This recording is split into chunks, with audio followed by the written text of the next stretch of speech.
Hey everyone, welcome to the front row with Ed. Today we're going to talk about shoulder injuries. And as a physical therapist, I see a lot of people with shoulder injuries, and many of them are very preventable. Now, you have the occasional, I fell off my mountain bike and I broke my clavicle. Obviously that's a different situation. But most of the ones that I see in the clinic are from repetitive overuse injuries of the arm. You've got the 45-year-old that wants to start doing pull-ups and push-ups again.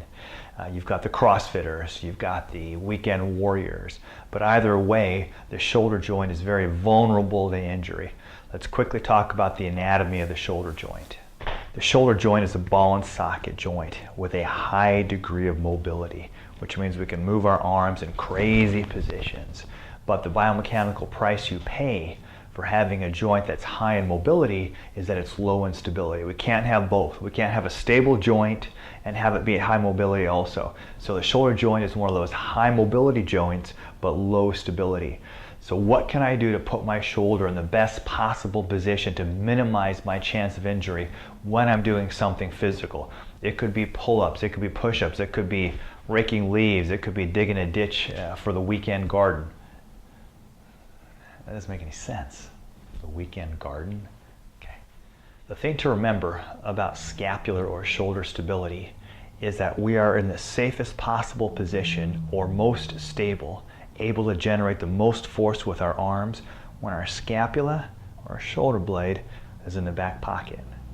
This guy is unfortunately fused. So what you'll have to do is imagine my shirt's off. I'm not taking my shirt off, it's not that kind of channel, but imagine my shirt's off. If I'm standing here and I'm pulling forward with my shoulders, what's happening is my scapula are externally rotating outwards. What I want to do is bring my shoulders back and down. That's where my shoulders are most stable. So think about scapula in the back pocket. So back and down. That's where my shoulders are in the most stable position. I was just in the weight room the other day and I saw a guy sitting on the rowing machine and he was reaching as far as he could.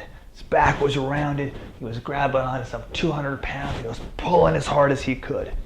What you're doing there when you're generating force without putting your scapula in your back pocket first is you're putting the smaller muscles of the arm at risk.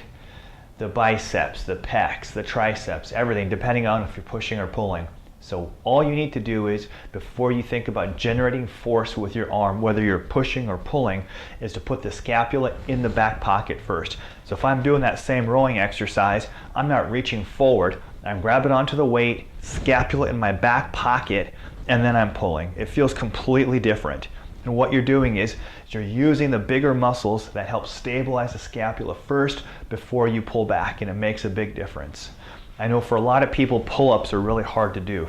Same kind of thing. Rather than hanging and have your arm up there, put your scapula in your back pocket first and then pull up. It'll be a lot easier to pull up.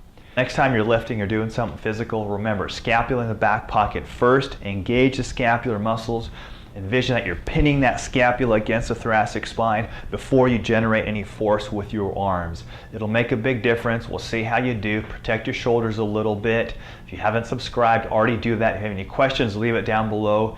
And it's Friday of Labor Day, so have a great weekend.